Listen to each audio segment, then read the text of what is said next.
Confrontation after police say a woman carrying a toy gun outside of the Miami courthouse faced off with an officer on the sidewalk. Get down! Get down!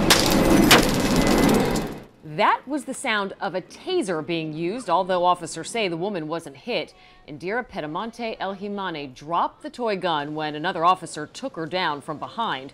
Witnesses say she pointed that toy gun at the officers' cars, and an officer pointed her taser at the woman when she ignored commands to get on the ground. She now faces a charge of aggravated assault on a law enforcement officer.